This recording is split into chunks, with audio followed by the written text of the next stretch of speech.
बच्चों, आपका मेरे एक और न्यू वीडियो में।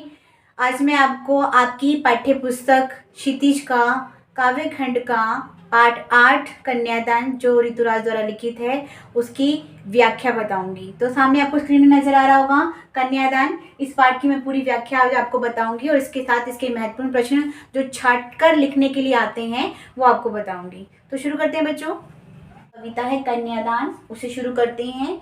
बहुत ही इंटरेस्टिंग है ये, आपको अच्छे से समझ में आ जाएगा। तो ऋतुराज द्वारा लिखित कन्यादान कविता शुरू करते हैं। कितना प्रामाणिक था उसका दुख, लड़की को दान में देते वक्त, जैसे वही उसकी अंतिम पूंजी हो। लड़की अभी सयानी नहीं थी, अभी इतनी भोली सरल थी कि उसे सुख दुख का आभास तो होता था लेकिन दुख बांचना नहीं आता था। पाठिका थी वे धुंधले प्रकाश की, कुछ तुकों और कुछ लयबद्ध पंक्तियों की। हाँ तो बच्चों शुरू करते हैं। कितना प्रामाणिक था उसका दुख। यहाँ पर माँ के लिए कहा जा रहा है कि एक माँ जब अपनी बेटी की शादी करती है, जब उसकी विदाई करती है, तो वो इस बात से दुखी होती है कि मेरी बेटी की आज शादी हो जाएगी, जिस घर में वो जाएगी उस घर के लोग कैसे हैं। अभी वो उन लोगों को अच्छे से ठीक से जानती नहीं और अभी अपनी बेटी के लिए सोचते कि अभी वो बहुत छोटी है, अभी समझ नहीं पाती कि शादी के बाद कितनी तरीके के संघर्षों का सामना करना पड़ता है, कितनी तरह के दुख आते हैं। तो वो इस प्रकार से दुखी है कि कितना प्रामाणिक था उसका दुख कि आज वो अपनी बेटी की विदाई करने वाली है और जो उसकी जमा पूंजी एक माता पिता के लिए क्या होती है, उसकी संतान। जब उसकी संतान को ही वो किसी व्यक्ति को दान कर देती है तो ऐसा लगता है वह व्यक्ति बिल्कुल खाली हो गया है।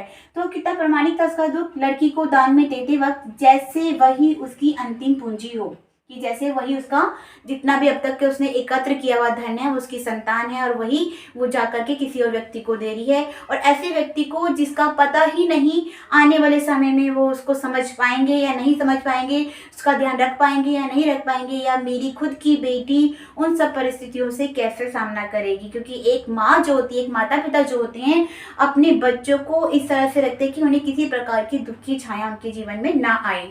तो अभी तक उन्होंने केवल सुख ही सुख देखा हुआ होता है। तो लड़की अभी सयानी नहीं थी, अभी इतनी भोली सरल थी। यहाँ पर लेखक कहना चाह रहा है कि लड़की अभी सयानी नहीं थी, यानी लड़की जो थी अभी छोटी अवस्था में थी, यानी बाल्य अवस्था में थी। अभी वो वयस्क नहीं थी, जवान नहीं थी, यौवन अवस्था को प्राप्त नहीं कर चुकी थी। बाल अवस्था में ही उसकी शादी की जा रही थी।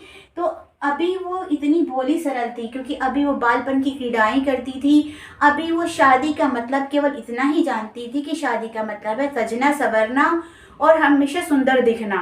उसे ये नहीं पता था कि विवाह के उपरांत कितने प्रकार के संघर्ष आते हैं, कितनी प्रकार की सच्चाइयों को सामना उसे करना पड़ेगा। कि उसे सुख का आभास तो होता था लेकिन दुख बांचना नहीं आता था।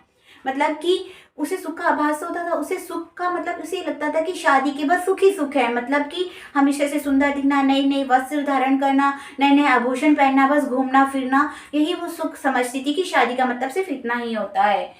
लेकिन दुख बांचना नहीं आता था। लेकिन दुख बांचना यानी उसे ये नहीं पता था कि शादी के बाद कितनी प्रकार के दुख आ सकते हैं, कितनी तरह की जिम्मेदारियां होती हैं, किस प्रकार से व्यक्ति को खुश किया जाता है, किस तरह के इसके ससुराल के लोग होंगे, कैसे से समझ पाएंगे भी या नहीं समझ पाएंगे।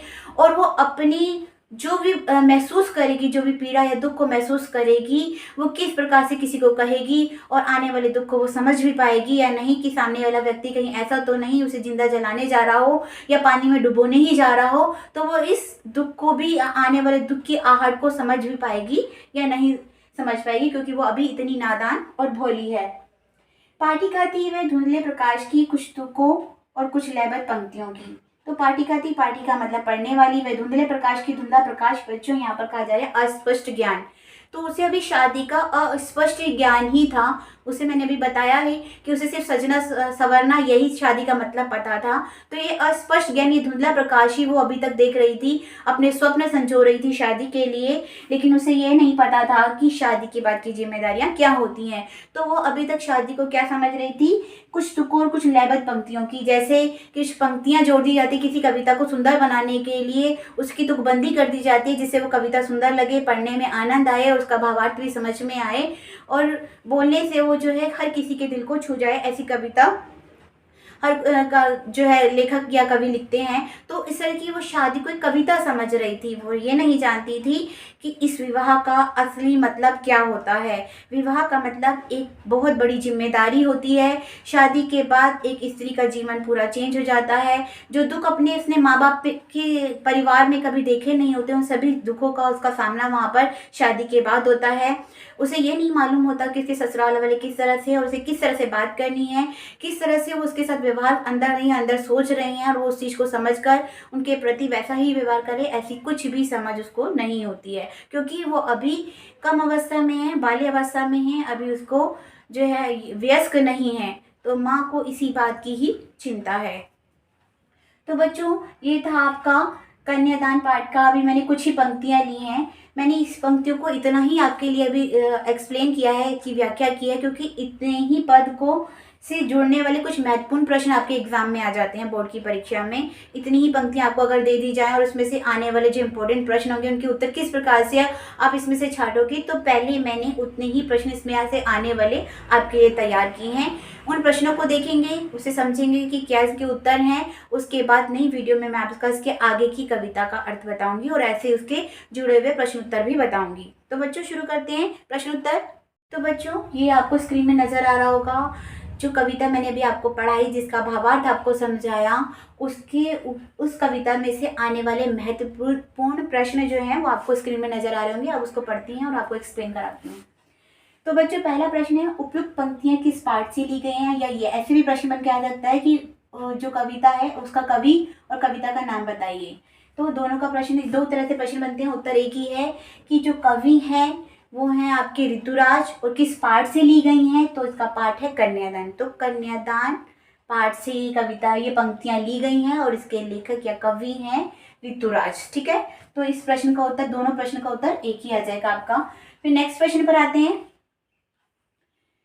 धुंधला प्रकाश किसका प्रतीक है, स्पष्ट कीजिए। धुंधला प्रकाश अस्पष्ट ज्ञान का प्रतीक है, और स्पष्ट कीजिए। तो धुंधला प्रकाश को स्पष्ट करना है तो धुंधला प्रकाश, जैसे कि माँ कहती है कि जो उसकी लड़की है उसको अभी तक विवाह का मतलब इतना ही पता है कि सजना और संवरना, लेकिन वो ये नहीं जानती जो विवाह है वो जीवन की कटु सच्चाइयों, संघर्षों और दुखों का प्रवेश द्वार है, कि यहीं से शुरुआत होती है लड़की के जीवन के परिवर्तन की। यहीं से जिम्मेदारियां शुरू हो जाती हैं। लड़की को बहुत कुछ सहन करना पड़ता है, बहुत कुछ सीखना पड़ता है और बहुत सारे दुखों का सामना करना पड़ता है। तो विवाह एक नई जिम्मेदारियों की शुरुआत है या दुखों का प्रवेश द्वार भी, ऐसा उसकी माँ ने कहा है। ठीक है, तो नेक्स्ट प्रश्न पर आते हैं बच्चों। दुख बाचना शब्दों से आप क्या समझते हैं?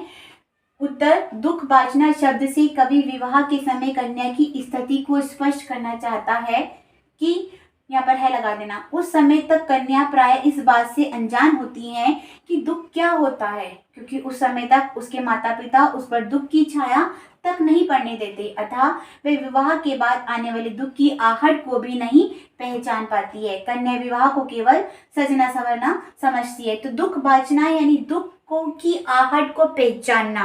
तो जो है कन्या जो है दुख की आहट को पहचान नहीं पाती है, कब? शादी के बाद। तो उसे ये यहाँ पर उसकी माँ ये कहना चाह रही है कि अभी तक तो हमने उसको किसी भी प्रकार का दुख आने नहीं दिया, शादी के बाद वो दुख को पहचान भी पाएगी या नहीं, आने वाली समस्या की आहट को पहचान भी पाएगी या नहीं। तो वो ये कह रही है माँ कि अभी मेरी बेटी को दुख बांचना भी नहीं आता, यानी दुख की पहचान करनी भी नहीं आती है।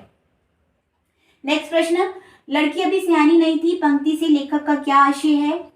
तो इसका उत्तर देखते हैं। लड़की सियानी ना थी, इसका आशय यह है कि जिस लड़की का कन्यादान किया जा रहा है वह वयस्क ना थी, अर्थात उसका बाल विवाह किया जा रहा था। विवाह उपरांत गृहस्थ जीवन को सफलतापूर्वक जीने के लिए जिस चतुराई और बुद्धि विवेक की आवश्यकता होती है, उसकी इसी अज्ञानता को उसके सियानी ना होने के माध्यम से व्यक्त किया गया है। कहने का तात्पर्य है कि क्वेश्चन पूछा जा रहा है कि अभी सियानी नहीं है। सियानी का मतलब कि लड़की जो है अभी बाल अवस्था में है, यानी कि अभी जवान यानी यंग नहीं हुई है, अभी वयस्क नहीं हुई है। तो बाल विवाह किया जा रहा है उसका। अभी विवाह के आने के बाद जिस तरह की समस्याएं सामने आती हैं उसको वो चतुराई और बुद्धि से किस प्रकार से परिस्थितियों का सामना करेगी, ऐसा अभी विवेक उसके अंदर नहीं आया। तो इसका मतलब वो अभी सियानी नहीं हुई है, उस चीज को अभी इसका ज्ञान नहीं हुआ है। तो नेक्स्ट प्रश्न पर आते हैं बच्चों। नेक्स्ट प्रश्न, लड़की की माँ दुखी क्यों थी? तो उत्तर देखते हैं इसका।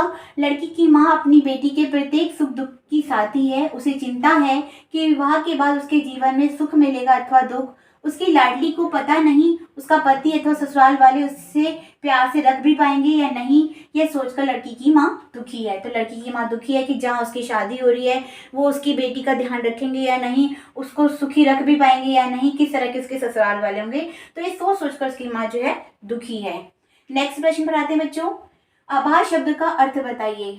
तो आभास शब्द का अर्थ है अनुभूति होना, किसी भी चीज का आभास होना, यानी हमें अनुभूति होना कि आने वाला समय कैसा हो रहा है या फिर दुख किस प्रकार का आने वाला है, इस तरह का आभास हो जाना यानी अनुभूति हो जाना। तो आभास शब्द का अर्थ है अनुभूति होना।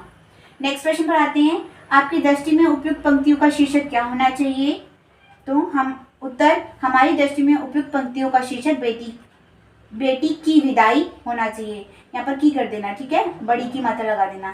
तो बेटी की विदाई होना चाहिए। वैसे तो कन्यादान एक उपयुक्त शीर्षक है, लेकिन इसके बाद अगर शीर्षक उन्होंने पूछा है तो उसका शीर्षक यही बन सकता है कि बेटी की विदाई की। जब बेटी की विदाई होती है तो एक माता पिता के दिल पर क्या बीतती है और वो उसके सुख के लिए कितना और उसके दुख के लिए कितना सोचती है, वो सब जो भाव माता पिता के अंदर होते हैं वो उस चैप्टर के अंदर बताए गए हैं। तो नेक्स्ट प्रश्न है, माँ ने कहा लड़की होना पर लड़की जैसी दिखाई मत देना पंक्ति में कौन सा अलंकार है? तो माँ ने कहा लड़की होना पर लड़की जैसे दिखाई नहीं देना, यहाँ पर आप माँ लिख देना, ठीक है, माँ रह गया इसमें लिखा हुआ। तो माँ ने कहा लड़की होना पर लड़की जैसे दिखाई मत देना पंक्ति में विरोधाभास अलंकार है। विरोधाभास अलंकार बच्चों की कहा जा रहा है लड़की तो होना पर लड़की जैसी दिखाई मत देना, मतलब जो आप वास्तव में है वैसे दिखाई ना होकर के उससे विपरीत दिखाई देना। क्योंकि लड़की होने से मतलब है लड़की के अंदर शालीनता होनी चाहिए, कोमलता होनी चाहिए, मर्यादा होनी चाहिए, हर तरह के गुणों की जो व्यक्ति को उम्मीद होती है वो सब लड़की के अंदर मानी जाती है। लेकिन माँ कह रही है लड़की तो होना, ये सब भाव अपने अंदर रखना, लेकिन ऐसे भाव किसी भी विपदा आने पर ये नजर मत आने देना। वहां पर तुम झांसी की रानी बन करके उस मुसीबत का डटकर सामना करना।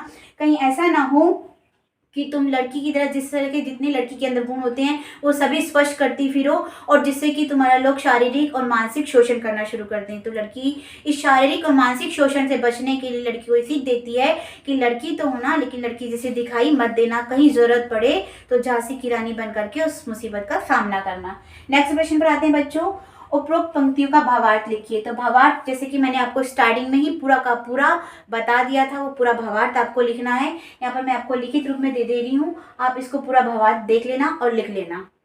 एक बार पूरा स्पष्ट मैं आपको दिखा देती हूँ, पढ़कर नहीं दिखा रही हूँ क्योंकि आपके पास अभी तो मैंने पूरा एक्सप्लेन ही किया है, ठीक है। तो ये पूरा का पूरा लिखित रूप में आपके सामने मैंने रख दिया। 2 मिनट मैं स्क्रीन को रोक भी दूंगी ताकि तुम लोग जो इसका स्क्रीनशॉट ले लो या फिर लिख लो, ठीक है।